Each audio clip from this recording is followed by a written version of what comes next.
ጥያቄ ልጠይቅ አኪ። እሺ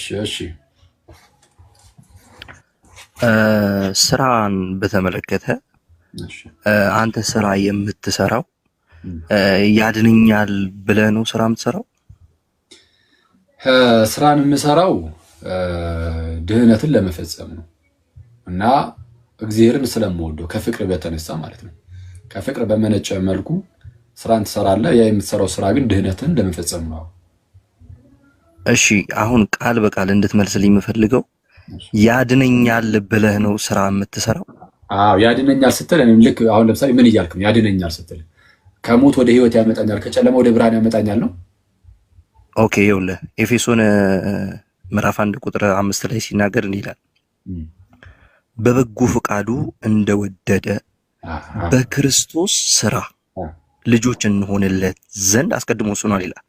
ትክክል። እኔ አሁን ቅድም እኮ እያልኩኝ ነበር አልነበርክም መሰለኝ እንጂ አልነበርኩም። አሁን ልክ ይሄንን ድህነት በስራችን አገኘነው ብለን አናምንም። ወደ እግዚአብሔር ልጅነት የመጣ ነው፣ ከሞት ወደ ህይወት የመጣ ነው፣ ከጨለማ ወደ ብርሃን የመጣ ነው፣ በስራችን አይደለም። ቆርኔሌዎስን ተመልክተው። ቆርኔሌዎስ ሐዋርያት ሥራ ምዕራፍ 10 ላይ ምጽዋት የሚሰጥ እግዚአብሔርን የሚያመልክ አይነት ሰው ነበረ፣ ግን ገና አላመንም። ከእምነት በፊት የነበረ ስራ ስለሆነ ሲድን የዳ ነው። አሁን ቆርኔሌዎስ መኩራራት አይችልም፣ ቦስት ማድረግ አይችልም። እኔ እኮ ምጽዋት ስለነበረ እኔ ዳንኩት ማለት አይችልም። ይልቁንም ምንድነው የምትድንበትን ነገር ይነግርሃል ተብሎ ነው ራሱ የተላከው። ጴጥሮስ ድረስ ሲልክ የምትድንበትን ነገር ይነግራል። የምትድንበትን ነገር። ስለዚህ ያ ነገሩ አይደለም ያዳነው ቆርኔሌዎስን። ጴጥሮስ መጥቶ ወንጌልን ሰበከው፣ አመነ። ስለዚህ አሁን በዛ ውስጥ ነው ድህነት ያለው እንጂ እሱ አስቀድሞ ስለሚሰጠው ምጽዋት አልነበረም። መዳን በእምነት እንጂ በስራ አይደለም። አንዴ የመጀመሪያው ድህነት ላይ ወይም ደግሞ የኢኒሻል ሳልቬሽን የምንለው ላይ በተለምዶ ማለት ነው። እዛ ላይ በስራ አይደለም፣ ማንም እንዳይመካ ከስራ አይደለም ይላል። ሰው ከሞት ወደ ህይወት ሲመጣ፣ ከጨለማ ወደ ብርሃን ሲመጣ በስራ አይደለም። ጸጋው በእምነት አድኗቸዋል ስለሚል እንዲሁ በጸጋው ነው የዳነው እንጂ በእኛ ከነበረው ስራ አይደለም። እሱንም በተደጋጋሚ እኮ ተናገርን። አሁን ስራ የሚያስፈልገው ታዲያ መቼ ነው ከተባለ እንዲሁ ድነን የለ ታዲያ እኛም እኮ አንዴ ሳሚ እሺ ቀጥል። ይቅርታ ችግር የለም። ያ የዳነው ሰውዬ ደግሞ ድህነቱን መፈጸም አለበት ይላል። ማን? ይህን ሁሉ ነገር የተናገረው ራሱ ጳውሎስ። የት? ፊልጵስዩስ ለምሳሌ ምዕራፍ 2 ቁጥር 12 ላይ አሁን በእናንተ ዘንድ በመኖሬ ብቻ አይደለም ይልቁንም ደግሞ ከእናንተ ስርቅ እንደታዘዛችሁ ሆናችሁ በፍርሃትና በመንቀጥቀጥ ነው የሚለው ራሱ። በፍርሃትና በመንቀጥቀጥ የራሳችሁን መዳን ፈጽሙ። ጴጥሮስም ደግሞ ያዝ ያደርግና በመልእክቱ ምን ይላል? መጠራታችሁንና መመረጣችሁን ታጸኑ ዘንድ ከፊት ይልቅ ትጉ። ማጽናት የሚባል ነገር አለ። የተጠራን የተመረጠን ሰዎች ያንን ለማጽናት መትጋት፣ ከፊት ይልቅ መትጋት። አለበለዚያ ግን ሊወሰድብን ይችላል። መዳናችሁን ፈጽሙ ተብሏል። ስለዚህ መፈጸም ያለበት ድህነት ከሆነ እንግዲያውስ በበጎ ስራ ሁሉ እየኖረን በብርሃኑ በመመላለስ መልካም ስራን እየሰራን ፍሬን እያፈራን ድህነታችን መፈጸም አለብን። ካልሆነ ግን አንዴ ይሄ እኮ በእኛም ዘንድ ያለ ነገር ነው። ግን አኬ አሁን በጣም ይቅርታ አኬ፣ ድነት የሚገኘው በልጁ በኢየሱስ ክርስቶስ በማመን ነው። ይህም ደግሞ የእግዚአብሔር በጎ ፍቃድ ነው። በልጁ በኢየሱስ ክርስቶስ እንደን ዘንድ የእግዚአብሔር በጎ ፍቃድ ነው። እንዲህ ይላል ሮሜ 8:29 ላይ እግዚአብሔር ልጁን ይመስሉ ዘንድ በብዙ ወንድሞች መካከል በኩር ይሆን ዘንድ አስቀድሞ ወስኗል። እኛ አሁን ስራን የምንሰራው ልጁን ለመምሰል ወይም ደግሞ ያመነ ሰው ባህሪ እንጂ የመዳን መንገድ ነው ብዬ አላስብም። ስራ አንድ ሰው በኢየሱስ ክርስቶስ ካመነ የግዴታ እሱ የሚመስሉ ክርስቶስ የሚያስመስል የክርስቶስን ማንነት የሚመስል ስራ ከኛ ይጠበቃል። ግን የምንሰራው ያድነናል ብለን ሳይሆን የዳነ ሰው ማንነት የዳነ ሰው ባህሪ ነው። የጽድቅ ስራ ነው። ያጸድቀናል ብለን ግን አለመስራት ጭራሹን አልችልም አንዴ ከዳንኩኝ ነው። ኖ አይደለም። እሺ ስራ ካልሰራህስ፣ ከዳንክ በኋላ ስራ ካልሰራህስ ድህነትን ታጣዋለህ ወይስ አታጣውም? ጌታ ኢየሱስ ክርስቶስ ምን አለ? ይሄንን አለ እኮ ኃጢአትን እንኳን ብታደርጉ በሰማይ ዘንድ ጠበቃላችሁ አለ። ምን ለማለት ነው? ጌታችን ኢየሱስ አይደለም ይሄን ያለው ዮሐንስ ነው። ዮሐንስም ያንን ያለው ደግሞ ኃጢአት ብትሰሩ ግን ንስሐ ከገባችሁ ነው ያለው። ከላይ ከፍ ብለህ ስታነበው ስለ ንስሐ ያወራል። በኃጢአታችሁ ብትናዘዙ ከአመፃችሁ ሊያነጻችሁ የታመነና ጻድቅ ነው ይላል። ከዛን ቀጥል ያደርግና ማንም ሰው ኃጢአትን እንዳያደርግ ልጆቹ ኃጢአትን እንዳታደርጉ ጽፍላችኋለሁ ካለ በኋላ ብታደርጉ ግን ከአብ ዘንድ ጠበቃለን፣ እርሱም የኃጢአታችን ማስተሰሪያ ነው። የኃጢአታችን ብቻ ደግሞ አይደለም አለ ያለም ሁሉ ኃጢአት እንጂ። አዎ ኃጢአት የሰራ ሰው በንስሐ ሲመለስ በክርስቶስ ደም የታጠበ ይሄዳል። አሁን እያልኩ ያለሁት ግን እኔ አሁን ንስሐም ራሱ አሁን አስፈላጊ ሆኗል። ልክ እምነት ብቻ ሳይሆን በህይወት ውስጥ ንስሐም ግዴታ ነው። አሁን ንስሐ ባትገባ አትድንም፣ ድነት አይፈጸምም። ንስሐም ያስፈልጋል። እምነት ብቻ አይደለም፣ የምን እምነት ብቻ ንስሐ ያስፈልጋል። መልካም ስራ ራሱ ፍሬ ባይኖርህ ለምሳሌ ፍሬን ባታፈራ ትድናለህ አትድንም? እኔ አሁን ፍሬን ባታፈራ ነው ያልኩት። እድናለሁ። እስቲ ፍሬን ባናፈራም እንድናለን የሚል ጥቅስ ካለ ወይ ደግሞ በእኔ የሚያምን ቢሞት እንኳን ሕያው ይሆናል ይላል። ፍሬን ባያፈራ ይላል እዛ ላይ ወንድሜ። በእኔ የሚያምን ነው የሚለው። አዎ ግን ቢሞት እንኳን ሕያው ይሆናል። ፍሬን ያለ ማፍራት ፈቃድ ሰጥቷል እዛ ላይ። አሁን እኮ ፍሬ የማፍራቱ ጉዳይ እኮ ያመነ ሰው ባህሪ ነው ብያለሁ። እና ላሳየሽ ዮሐንስ ወንጌል ላይ ያወጣልኝ አንዴ። ዮሐንስ ወንጌል ምዕራፍ 15 እውነተኛ የወይን ግነሽ ቀጥል። ሂድ አውጣ በለው።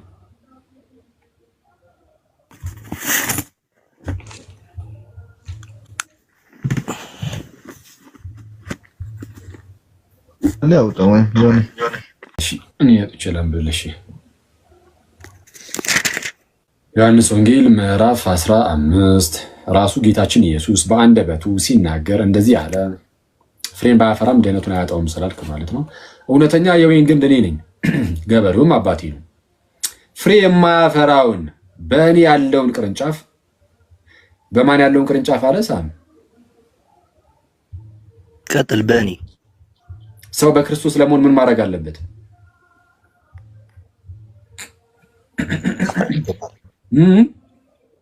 ፍሬ ልታፈራ ይገባል። ኖ አይ በክርስቶስ ሆኖ ፍሬ ማፍራት አለበት ሳይሆን ገና ከጅምሩ እንጂ በጌታ ለመሆን ሰው ምን ማድረግ አለበት? ማመን አለበት አይደል? ወይስ ያለ እምነት በክርስቶስ ይሆናል ሰው? ነው በማመን። አዎ በእምነት የጌታ ይሆናል። ስለዚህ ጌታ ኢየሱስ ምን አለ? ፍሬ የማያፈራውን በእኔ ያለውን አለ ቅርንጫፍ። ስለዚህ በክርስቶስ ካለ ያ ቅርንጫፍ አምኗል። ያም ስላመነ ሰው ነው እያወራ ያለው። በእኔ ያለውን ቅርንጫፍ ሁሉ ያስወግደዋል። የሚያስወግደው ቅርንጫፉን ከግንዱ ላይ ነው። ስለዚህ ከክርስቶስ ከተነጠልክ ሞት ነው ያለው። አይ ከክርስቶስ ብንነጠልም ህይወት አለኝ እያልከን ከሆነ ወይ ትነግረናለህ። ግን ጌታ ኢየሱስ በአንደበቱ የነገረን ፍሬ የማያፈራውን በእኔ ያለውን ቅርንጫፍ ለምሳሌ አሁን ፍሬን ቢያፈራ ከግንዱ የተነሳ ነው ይታወቃል። ግን ከግንዱ የተነሳ ማፍራት እየቻለ ግን አላፈራም ቢል ባያፈራ ይሄ የቅርንጫፉ ስንፍና ነው። በግንዱ ላይ አናሳብብም። ፍሬን ባለማፍራቱ ምክንያት ግን አባቴ ያስወግደዋል ተብሎ ተነገረ። ስለዚህ ፍሬ ላያፈራ ይችላል። ይሄው ጌታ ኢየሱስ ነው ያለው። በክርስቶስ ሆኖ ሰው ፍሬ ላያፈራ ይችላል። እንደዛ ከሆነ ይወገዳል አለ። ትቀበሏለህ ይህን የጌታን ቃል ሳሚ? አዎ በደንብ እቀበላለሁ። ስለዚህ አንተ ትምህርት ጋር ይጋጫል አይጋጭም? ከማመኔ ጋር አይጋጭም። ከማመንህ ጋር አላልኩም እኔ። ከማመን ጋር ለምን ይጋጫል? አሁን ቅድም ካልከው ጋር ፍሬ ባላፈራም አልቆረጥም ወይም ነው ፍሬ ባላፈራም ድነቴን አላጣውም ስላልክ ማለት ነው። አንድ ሰው ካመነ በኋላ ፍሬ ሊያፈራ ይገባዋል። እኔ ግን አይደለም ሳሚ ጥያቄ ፍሬ ሳይሆን ፍሬ ሊያፈራ ይገባዋል። ነገር ግን ፍሬ የሚያፈራው ያድን ለመዳን ብሎ አይደለም። እሺ አሁን ባያፈራስ ብዬ ጠየቅኩ። ድጋሚ መጠየቅ አለብኝ የለብኝም መሰለኝና ካለብኝ ልጠይቅና ምናልባት አሻሽለ የምትመልሰው ነገር ካለ ማለት ነው። ፍሬን ባያፈራ ምን ይሆናል ስለ ምንም አይነት ድነቱ ላይ ምንም የሚመጣው ለውጥ የለም አልከኝ። ጌታችን ኢየሱስ ግን ካላፈራማ ይቆረጣል፣ አባቴ ያስወግደዋል። አሁን ጌታ ኢየሱስን ትሰማለህ ወይስ አስቀድሞ ባለ ትምህርት ትቀጥላለህ? ኦኬ እስማማለሁ። እሺ ሰርተኛል። ጥሩ እና ስራን የምናየው ከዚህ አንጻር ነው ማለት ነው። ናይሽ ቲንክ እሺ ጌታ ካንተ ጋር ይሁን። እናመሰግናለን። እሺ የሚገርም ነው። አንዳንድ እኔ ልባም ፕሮቴስታንትም አለምረው እንደዚሁ አይደለም ባይዚ እሺ 12 የሚል አለ። እሺ ማን አንዳችሁ ተቀበሉት። እሺ ሰላም ነው ይመስል ኒዋንቱ እንኳን ደህና መጣህ። ሁላችሁንም በድጋሚ ሰላም ብያለሁ። ኒዋንቱ እኔ ቤት በደንብ እንተዋወቃለን። አይ ቲንክ የተቆራረጡት ከሆነ አላውቅም። ይሰማል ነው ዲያቆን? ይሰማል። በሉ ይሄዱበት እንግዲህ የሚተዋወቁት ከሆነ አዎ እሺ። አይ እንትን ነው አዋራው እስኪ ምናልባት ጥምቀትን ይቀበላል ቅዱስ ሥጋና ክቡር ደሙን እንዴት ነው? ባለፈው ኒዋንቱ እሱን የተቀበለ ይመስለኛል። ስራ ላይ እስኪ ምናልባት ጥያቄ ካለህ ወይ እዛ ላይ ጠይቀውና ዲያቆን ወይም ደግሞ አኬ ብቻ ቀጥሉ። ሌሎቻችሁም ዲያቆንና ቲም ካለ እኔ ጋር ብዙ ስላወራን አውሩት። እሺ ሰላም ላንተ ይሁን ወንድሜ። እሺ ቀጥል። እሺ አውሩት አንዳችሁ ናቱ ወይ መኩ ወይ ቶኒ ወይ ዮኒ አንዳችሁ ከአራት አንዳችሁ ዮኒ ቀጥል እስቲ።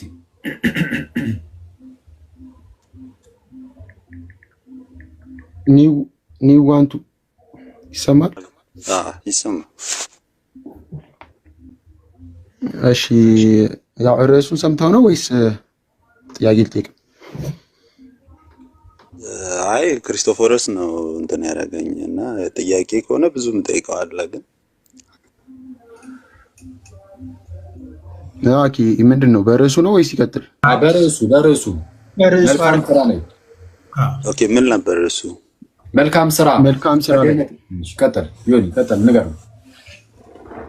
መልካም ስራ ከድህነት ጋር ፈጽሞ የሚገናኝ ነገር የለውም ብለን የምታምነው? ኦኬ ይሄ ያዕቆብ ላይ ያለው ማለት ነው።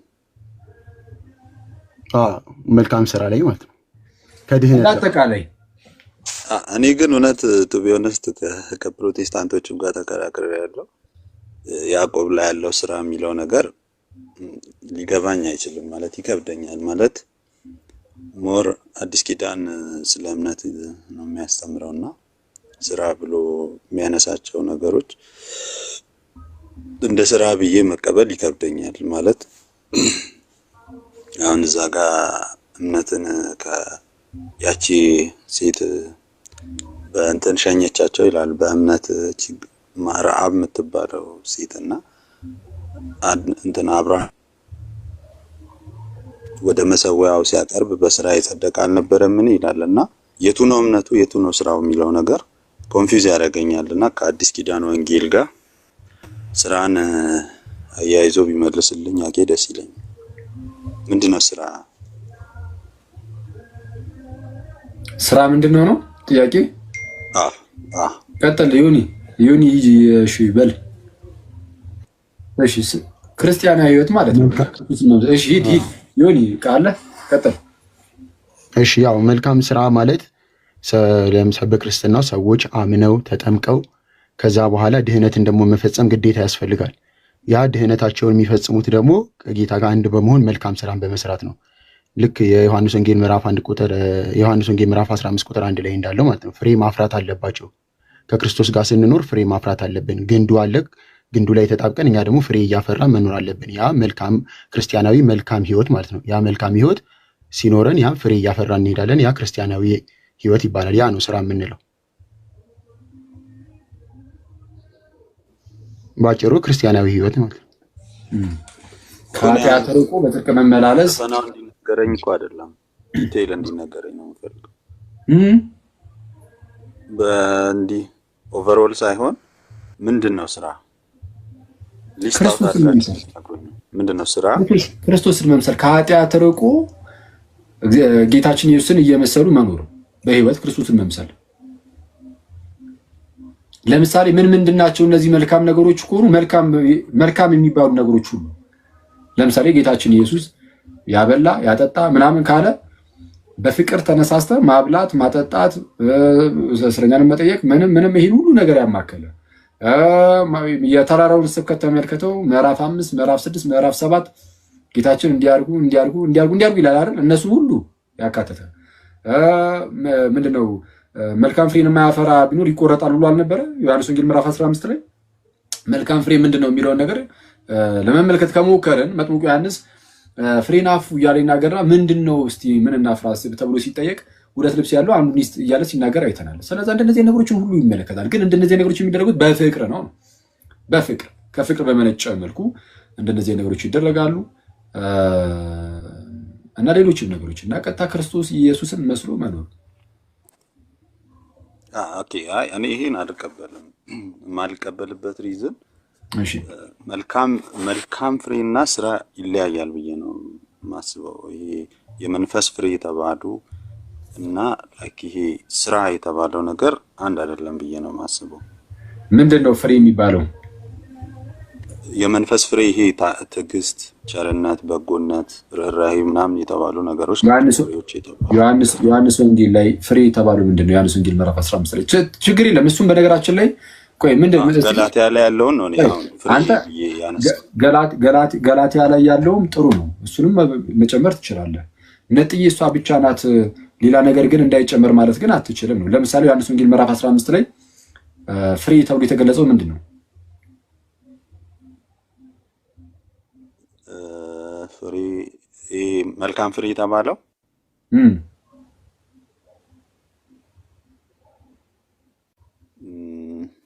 ያ ከእንትኑ ጋር መጣበቁን ሊያሳይ ይመስለኛል። ማለት ከግንዱ ጋር አንተ አሁን ከግንዱ ጋር ከተጣበቅ ከወይን እግዚአብሔር ወይን ከሆነ የወይን ግንድ ከሆነ እኔ ላፈራ የምችለው የወይን ፍሬ ነው ማለት ነው።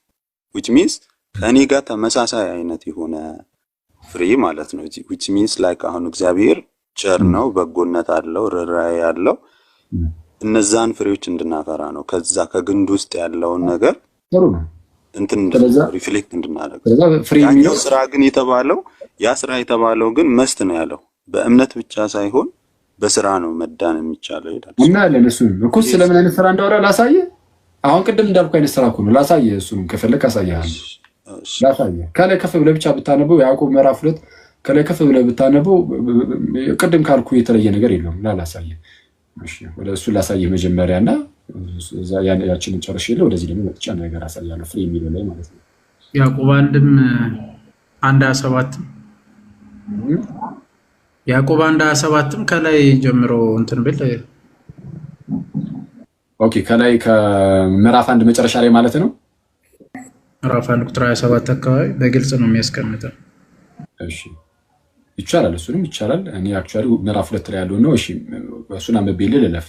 መኩዚ ምዕራፍ 1 ቁጥር 27 ንጹህ የሆነ ነውርም የሌለበት አምልኮ በእግዚአብሔር አብ ዘንድ ይህ ነው። ወላጆች የሌላቸውን ልጆች ባልቴቶችንም በመከራቸው መጠየቅ፣ በዓለም ከሚገኝ እድፍ ሰውነቱን መጠበቅ ነው ብሎ ይናገራል። ስለዚህ አሁን ይሄ መልካም ስራ ነው። እሺ ግን ቀጠል አድርገን ይሄው ሁለተኛው ምዕራፍ ላይ እሺ ወንድሞቼ ሆይ እምነት አለኝ የሚል ስራ ግን የሌለው ሰው ቢኖር ምን ይጠቅመዋል? እምነቱስ ሊያድነው ይችላልን? ወንድም ወይም እህት ራቁታቸውን ቢሆኑ የዕለት ምግብንም ቢያጡ ከእናንተ አንዱም በደህና ሂዱ እሳት ሙቁ ጥገቡም ቢላቸው ለሰውነት ግን የሚያስፈልጉትን ባትሰጧቸው ምን ይጠቅማቸዋል? አይታል። እንደዚሁ ስራ የሌለው እምነት ቢኖር በራሱ የሞተ ነው። ነገር ግን አንድ ሰው አንተ እምነት አለ እኔም ስራ አለኝ፣ እምነትህን ከስራ ለይተህ አሳየኝ፣ እኔም እምነቴን በስራዬ አሳያለሁ ይላል። እግዚአብሔር አንድ እንደሆነ አንተ ታምናለህ፣ መልካም ታደርጋለህ። አጋንንትም ደግሞ ያምናሉ ይንቀጠቀጡኛል። እግዚአብሔር አንድ እንደሆነ አንተ ታምናለህ፣ መልካምም ታደርጋለህ። ድርጊት ነው። መልካም ታደርጋለህ። አጋንንት ደግሞ ያምናሉ ይንቀጠቀጡማል። አንተ ከንቱ ሰው እምነት ከስራ ተለይቶ የሞተ መሆኑን ልታውቅ ትወዳለህ? አባታችን አብርሃም ልጁ ይስሐቅን በመሰዊያው ባቀረበ ጊዜ በስራ ይጸደቅ አልነበረም? ተግባር ነው። አይቷል። መታዘዝ አድርግ የተባለውን በመታዘዙ ማለት ነው። በመታዘዙ እምነቱ ይታይልኛል። እዚህ ክፍል አሁን እምነቱ የትኛው ነው? እምነቱ የትኛው ነው ማለት ምን ማለት ነው? አሁን እኔ ቶታሊ የያዕቆብ መልእክት በተለይ እምነትን ከስራ ጋር ያይዞ ተነሳው እንትን ማለት ውስጥ ያልተዋጠልኝም ማለት እውነቱን ባወራ አይሻልም ማለት እኔ መጽሐፍ ቅዱስ እንትን እኮ አንተ ያልከኝ ያለው ግልጽ ለማድረግ ያህል ይቅርታና የያዕቆብ ነገር አልተዋጠልኝም ነው እያልክ ያለው አይደለ? ስፔሻሊ ከእምነት ከስራ ጋር የጻፈው ነገር ያነሳቸው ፖይንቶች አሉ። አሁን ይሄ ያነሳው ፖይንት ኖርማሊ እኮ ጳውሎስም አንስቶታል እኮ እምነትን ነው ብሪፍ አድርጎ ያሳየው። ገላትያ ላይ ነው መሰለኝ እምነትን ስለ መስዋዕት እንትን ብሎ እምነትን እንትን ብሏል። በእምነት ነው የጸደቀው፣ በእምነቱ ነው የተመሰከረለት ነው የሚለው። ይሄ ግን እዚህ ጋር ግን ያዕቆብ አምጥቶ ልክ መስዋዕት ላይ ሲያቀርበው የትኛው ነው ስራ የትኛው ነው እምነት? እዚህ ጋር አሁን እዚህ ክፍል ላይ የቱጋ ነው እምነቱ የቱጋ ነው ስራው? እሺ አዎ አንድ ቆይ ትንሽ ነገር ልበል ማለት ነው። አሁን አንተ አሁን እንዳጠቃላይ ያዕቆብ መልእክት ራሱ ነው የተወሰነ እንትን ያለ እና የሚቃረን ነገር የለውም። አሁን ጳውሎስ እምነት እምነት እምነት ሲል አይተዋል አይደል? ትክክል ነው። ሮሜንም ስታነብ ገላትያንም በጣም እምነት ላይ ፎከስ አድርጎ አስተምሯል እና ይሄ ትክክልም ነው። ግን ምንድነው ሰው በእምነት ነው የሚጀምረው። ምንም ነገር ግልጽ ነው። ያለ እምነት ደስ ማሰኘት አይቻልም ይላል ዕብራውያን ምዕራፍ 11 ላይ እንደሚናገረው እና አንድ ሰው አምኖ ከተጠመቀ በኋላ ወደ እግዚአብሔር መንግስት ይመጣል፣ ወደ ክርስቲያን ይጨመራል፣ የእግዚአብሔር ልጅ ይሆናል። የእግዚአብሔር ልጅ ከሆነ በዛ በእምነት ውስጥ ሆኖ ደግሞ በፍቅር ለእግዚአብሔር መታዘዝ ደግሞ ይጀምራል። አይተዋል። አሁን ማን ነው ጳውሎስ ማንም እንዳይመካ ከስራ አይደለም ብሎ ሲናገር አስቀድሞ ስለነበረው ስራ ነው። ከእምነት በፊት ስለነበረው ሳታም በፊት የነበረው ስራ እሱ ከሱ አይደለም። እንዲሁ እግዚአብሔር አይቶን ወዶን ነው እንዲሁ በጸጋ ይዳን ነው። እሺ ያለ ስራ አስቀድመን ሰው አንድ ጊዜ ከዳንን በኋላ ግን ወይም ድህነትን ከጀመርነው በኋላ ግን የድህነት መንገድ ውስጥ ከገባን በኋላ ሰው በእምነት ሆኖ እግዚአብሔርን ይታዘዛል። በፍቅር ሆኖ መልካምን እየሰራ እያደረገ ይኖራል። ያዕቆብ እያወራ ያለው አሁን ስለዚህኛው ነው፣ ከእምነት በኋላ ስለሚመጣው እንጂ ከእምነት በፊት ስላለው አይደለም። ጳውሎስ እዛ ጋር ያወገዘው ከእምነት በፊት ስላ ያለውን ስራ ነው። ወይም ደግሞ አንዳንድ ጊዜ ደግሞ የህግ ስራዎችን ይሄ መገረዙ ምናምን እሱም ደግሞ እያነሳ ያወግዛል። ቅዱስ ያዕቆብ ግን ያነሳው እዚህ ጋር የትኛውን ነው? ከእምነት በኋላ የሚመጣውን ስራ ነው። ከእምነት በኋላ ያለው ስራ እሱ አንዴ ወደ ብርሃን ከሞት ወደ ህይወት ከመጣ በኋላ ወይም ደግሞ ከድንግዝግዝ ጨለማ ወደሚደንቀው ብርሃን ከመጣ በኋላ በዛ በብርሃኑ መመላለስ ማለት ነው። እሺ በጨለማ ውስጥ የነበረው ያ ሰውዬ ወደ ብርሃን ይመጣል። ወደ ብርሃን ሲመጣ ያለምንም መልካም ስራ በመልካም ስራ ወደ ብርሃን ይመጣ የለም ከኛ ውስጥ። ከጨለማ ወደ ብርሃን የመጣ ነው እንዲሁ በጸጋው ነው። ወደ ብርሃን የመጣ ነው ግን በብርሃኑ እንድንመላለስ ነው። ወደ አዲስ ህይወት የመጣ ነው በአዲስ ህይወቱ እንድንመላለስ እንጂ ወደ አዲስ ህይወት መጠን ደግሞ በአሮጌ ህይወት ተመላለሱ የሚባል ነገር አይቻልም። አሁን ቅዱስ ጳውሎስ እየተናገረ ያለው ወደ ብርሃን ሳንመጣ በፊት በጨለማ ውስጥ ሆነን በጨለማ ውስጥ ያለ ሰው በብርሃን ሊመላለስ አይችልም። ስለዛ ነው ምንም እናንተ አቅም የላችሁም ነው፣ በጨለማ ውስጥ ናችሁ ኦልሬዲ። ስለዚህ በብርሃኑ ለመመላለስ አስቀድሞ ወደ ብርሃን መምጣት አለብን። ስለዛ ያለ ስራ ወደ ብርሃን መጣን። ወደ ብርሃን ከመጣን በኋላ ደግሞ በብርሃኑ እየተመላለስን ድህነታችንን እንፈጽማለን። እንደታዘዝን ሆነን ልክ ፊልጵስዩስ ምዕራፍ 2 ቁጥር 12 ላይ እንደታዘዛችሁ ሆናችሁ የራሳችሁን መዳን ፈጽሙ እንዲል ለክ ይህንን ያዝና ቅዱስ ያዕቆብ እያወራ ያለው ስለ የትኛው ነው አልኩ? ወደ ብርሃን የመጣ ሰው ስለሚሰራው ስራ ስለሱ የተናገረው እሱ ድህነትን መፈጸም ይባላል። ይህን ለማወቅ ደግሞ ምን ይላል መሰለህ? ቀጥላል በዛው ጋር ለመብለ አንተ ከንቱ ሰው እምነት ከስራ ተለይቶ የሞተ መሆኑን ልታውቅ ትወዳለህን? አባታችን አብርሃም ልጁ ይስሐቅን በመሰዊያ ባቀረበ ጊዜ በስራ ይጸደቅ አልነበረምን? አብርሃም በእምነት ሆኖ ከወጣ በኋላ ነው ሲታዘዝ ያ ስራው ጽድቅ ሆኖ ተቆጠረለት የተባለው እንጂ ከእምነት በፊት የሆነው አይደለም። ስለዛስ ምን ይላል? እምነት ከስራው ጋር አብሮ ያደርግ እንደነበር በስራም እምነት እንደተፈጸመ ትመለከታለህን አለ። በስራ ምን ተፈጸመ? እምነት በስራ የሚፈጸም ከሆነ አስቀድሞ ያለው እምነት ነው። ከዛ በኋላ ያ እምነት በስራ ደግሞ ይፈጸማል። በስራ እምነት አይደለም ማን ነው? በእምነት ስራ አይደለም የተፈጸመው። በስራ ጀምረ በእምነት ፈጸም ሳይሆን በእምነት ነው የምትጀምረው። ጻድቅ በእምነት ይኖራል እንደሚለው በእምነት ነው የምትቀጥለው። እርግጥ ነው ግን ያ እምነት ግን ፍሬ የሚያፈራ መሆን አለበት። ገላትያ ምዕራፍ 5 ላይ ምን ብሎ እንደተናገረው ቁጥር 4 ላይ በፍቅር ሆኖ የሚሰራ እምነት እንጂ መገረዝ ወይም አለመገረዝ አይጠቅምም ይላል። በፍቅር ሆኖ የሚሰራ እምነት። ስለዛ የሚሰራ እምነት ነው ያለው። ስለዛ ከእምነት በኋላ ስላለው ስራ እየተናገረ ነው ቅዱስ ያዕቆብ። እሺ እንቀጥል። ቆይ ይቅርታ እንዴ እሺ እምነት ከስራው ጋር አብሮ ያደርግ እንደነበረ በስራም እምነት እንደተፈጸመ ትመለከታለን። መጽሐፍም አለ አብርሃምም እግዚአብሔርን አመነ ጽድቅም ሆኖ ተቆጠረለት ያለው ተፈጸመ፣ የእግዚአብሔርም ወዳጅ ተባለ። ልክ የእግዚአብሔር ወዳጅ የተባለው ፕላስ ደግሞ አብርሃምም አመነ ጽድቅም ሆኖ ተቆጠረለት የሚለው ቃል የተፈጸመው መቼ ነው? ሲሰራ። ባትሰራ ግን አሁን እኮ እምነታችን ጽድቅ ሆኖ ተቆጥሮልናል፣ ግን አይፈጸምም። ስራ የሌለው ሰው አይፈጸምለትም ነው። አዎ ጳውሎስ እንዳለው በቃ በእምነታችን ያመነው እምነት ጽድቅ ሆኖ ተቆጥሮልናል። ይህንን ነገር አሁን ያዕቆብ አይቃወምም። አዎ ጽድቅ ሆኖ ተቆጥሮልናል፣ ግን መፈጸም አለበት። እሱ ደግሞ ጳውሎስም ብሏል፣ እያንዳንዳችሁ መዳናችሁን ፈጽሙ ብሏል። ስለዚህ የሚፈጸም ነው። እንደታዛችሁ ናችሁ አለ። ስለዚህ እሱ በህይወት ነው የሚፈጸመው። ያዕቆብ የሚያወራው ስለ እንደዚህ አይነት ህይወት ነው። ስለዛ ምን አለ መጽሐፍም አብርሃምም እግዚአብሔርን አመነ ጽድቅም ሆኖ ተቆጠረለት ያለው ተፈጸመ፣ የእግዚአብሔር ወዳጅ ተባለ። ሰው በእምነት ብቻ ሳይሆን በስራ እንዲጸድቅ ታያላችሁ። ሰው በእምነት ብቻ ሳይሆን በስራ እንዲጸድቅ ታያላችሁ። ሚኒንግ ሰው በእምነት ስላመነ ብቻ ነው አይደለም፣ መስራት አለበት። አምናችሁ ፈዛችሁ አትቀመጡ እኮ ነው እያለ ያለው ባጭሩ። ካመናችሁ በኋላ ፈዛችሁ አትቀመጡ። ይህንን ባይዜ ጳውሎስ መራሱ የሚለዋል እኮ ከዚህ ጋር በጣም እንደው አይደንቲካል የሆነ ንግግር አለ። ያው ገላትያ ላይ ምዕራፍ 6 ከቁጥር 7 ጀምሮ አሁን ቅድም ስለው ነበረ አትሳቱ፣ እግዚአብሔር አይዘበትበትም። አትሳቱ፣ እግዚአብሔር አይዘበትበትም። ሰው የሚዘራውን ሁሉ ያንኑ ደግሞ ያጭዳልና። ሰው የሚያጭደው የሚዘራውን ነው። የሚዘራውን ነው። በምድር ላይ ያለን የምንዘራውን ነው ሄደን የምናጭደው። እንደዛ ነው ያሉ። ስላመንክ ብቻ ዝም ብለህ ትገባለህ ሳይሆን ሰው የሚዘራውን ያንኑ ያጭዳል። አትሳቱ፣ እግዚአብሔር አይዘበትበትም። አይዘበትበትም ጋይስ፣ እግዚአብሔር አይዘበትበትም። የምንዘራውን ያንኑ ነው የምናጭደው። ከዛን እንደዛ ይልና በገዛ ስጋው የሚዘራ ይላል። ሚኒንግ የስጋ ፈቃድን እየፈጸመ የሚኖር ማለት ነው። በገዛ ስጋው የሚዘራ ከስጋ መበስበስን ያጭዳል። ምን ያጭዳል? መበስበስን፣ ሚኒንግ የዘላለም ሞትን። በመንፈስ ግን የሚዘራ የመንፈስ ፈቃድን የሚፈጽም ከመንፈስ የዘላለም ሕይወትን ያጭዳል። የዘላለም ሕይወት ይታጨዳል። አዎ ቃሉ አለ። ምን እናደርገው? የዘላለም ሕይወት ይታጨዳል አይታጨድም? ይታጨዳል። የምታጭደው ደግሞ የምትዘራው ነው ተብሏል። ስለዚህ ለዘላለም ሕይወት አንተ የሆነ ማድረግ ያለብን ነገር ይሄው አለ። ምንድነው ከተባለ ገና ከጅምሩ እንደው ብርግ ብዬ የዘላለም ሕይወትን ሊሻመት ማለት አትችልም። እሱ አቅሙ የለንም። አቅሙ ስለሌለም ጌታ ለዚህ ክብር አብቅቶናል። እንዳንነጠቅ ግን መፈጸም አለብን። ያንን የተሰጠንን ነገር ይዘን እስከ መጨረሻው መጽናት አለብን። በህይወታችን ክርስቶስን መከተል አለብን። ጌታን መከተል በህይወት ነው።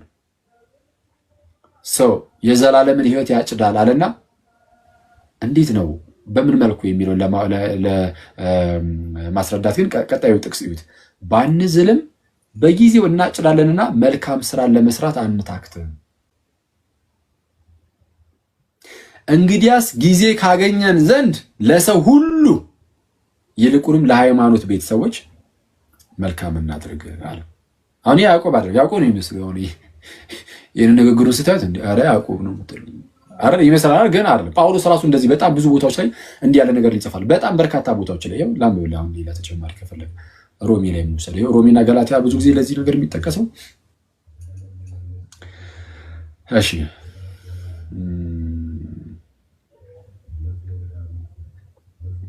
ቁጥር 10 ላይ እንዲህ ይላል። ከቁጥር 9 ጀምሮ ክፉን በሚያደርግ ሰው ነፍስ ሁሉ መከራና ጭንቀት ይሆንባታል፣ አስቀድሞ በአይሁዳዊ ደግሞ በግሪክ ሰው። ነገር ግን በጎ ስራ ለሚያደርጉ ሁሉ ምስጋናና ክብር ሰላምም ይሆንላቸዋል፣ አስቀድሞ ለአይሁዳዊ ደግሞ ለግሪክ ሰው። እግዚአብሔር ለሰው ፊት አያዳላም ይላል። ምንን ለሚያደርጉ? በጎ ስራ ለሚያደርጉ። ምስጋናም ክብርም የሚሰጠው ለነዚህ ነው። ኦኬ። ካልሆነ ግን ክፉን በሚያደርገው ሰው ነፍስ ሁሉ መከራና ጭንቀት ነው የሚሆነው። መከራና ጭንቀት። ቁጥር 7 ላይ በተለይ እንዲህ ይላል። ቁጥር 6 ጀምሮ እርሱ ለእያንዳንዱ እንደ ስራው ያስረክበዋል ይልና ልክ ቁጥር 6 ላይ እርሱ ለእያንዳንዱ እንደ ስራው ያስረክበዋል ካለ በኋላ በበጎ ስራ በመጽናት ምስጋናንና ክብርን የማይጠፋንም ሕይወት ለሚፈልጉ የዘላለምን ሕይወት ይሰጣቸዋል። ለነማ? በበጎ ስራ በመጽናት ምስጋናና ክብርን የማይጠፋን ሕይወት ለሚፈልጉ ለነርሱ የዘላለምን ሕይወት ይሰጣቸዋል። አሁን ያዕቆብ አይደለም ጳውሎስ ነው። ጳውሎስን ስላልተረዳ ነው ከያዕቆብ ጋር የሚጋጭብን ይመስለናል፣ ግን አይጋጭም። ያዕቆብ ጳውሎስ ሁሌም ሲናገር ጥንቁቅ ነው። ስለ ስራ ሲናገር ብታየው ሁሌም ከእምነት በኋላ ነው የሚያደርገው። ስለ እምነት ይናገራል፣ ስራን ያመጣል። ያዕቆብ ጋር ብትሄድ ስለ እምነት ተናግሯል፣ ስለ ስራ ያመጣል። ስለ ስራ ሲናገር እምነትን እያስቀደመ ነው። እዛው ጋር በስራ እምነት ተፈጸመ ይላል። ስለዛ ስራ መፈጸሚያ ከሆነ አስቀድሞም እምነት አለ። አብርሃም አመነ ጽድቅ መሆኑ ተቆጠረለት የሚለው ቃል ያኔ ተፈጸመ አለ። ከዛ በኋላ ስለሆነ ማለት ነው ስራ የሚመጣው እና እንደዛ ነው። እንዲህ ብናየው ጥሩ ይመስለኛል። አሁን በእምነት ብቻ ሳይሆን በስራ እንዲጸድቅ ታያላችሁ ይላል። እኔ እንዲህ ውስጥ ስናየው እምነት በቂ አይደለም ማለት ነው ማሰብ እንችላለን። አሁን ለምሳሌ ሄኖክ እግዚአብሔርን ስላስደሰተው ነው አይደል አልተገኘም ይላል።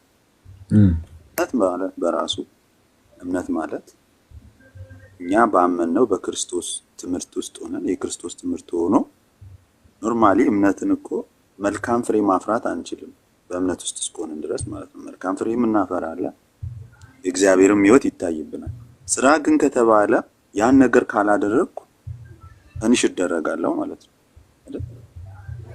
ያንን ነገር ባለመስራቴና በመስራቴ ኢቫሉዌት እደረጋለሁ ማለት ነው። እንደዛ ሲሆን ደግሞ የእግዚአብሔር ጸጋ ይቀርና እኔ ምንድነው ያበረከትኩት እኔ የኔ አስተዋጽኦ ምንድን ነበር ወደሚለው ይሄዳል። ስለዚህ የኔ አስተዋጽኦ የለም ነው እንደረዳ የኔ አስተዋጽኦ የለም በመዳን ህይወት ውስጥ እኔ የእግዚአብሔር ጸጋ ፕላስ እና እኔ የሚባል ነገር የለም አይደለም። ወንጌል የሚናገረው ወንጌል የተነሳ የምታደርጋቸው ነገሮች ይሉ ለምሳሌ ማመን የማን ነው? ያንተ አይደለም? አታምንም? እግዚአብሔርን የሚያምንልህ እሱንም ማለት እንጂ አንተ አታምንም። በነፃ ፈቃድን ተጠቅመህ ለመዳን ስትል ታምናለህ ወይስ እምነቱን እግዚአብሔር ነው የሚያምንልህ?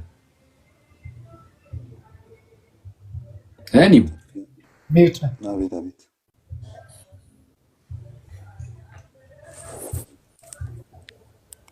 አይሰማም? እያወራ ነው ወንድሜ? እያወራ ነው። ታምናለህ አታምንም? ማመኑን እግዚአብሔር ነው የሚያምንልህ ወይስ አንተ ታምናለህ? እግዚአብሔር ስቦኝ ነው ብዬ ነው ማለት እኩስ። አሁን እግዚአብሔር ያምንልሃል ወይስ አንተ ታምናለህ? እግዚአብሔር እኔን እንዳምን አድርጎኝ ነው which is አንተ ታምናለህ ወይስ እግዚአብሔር ነው የሚያምንልህ?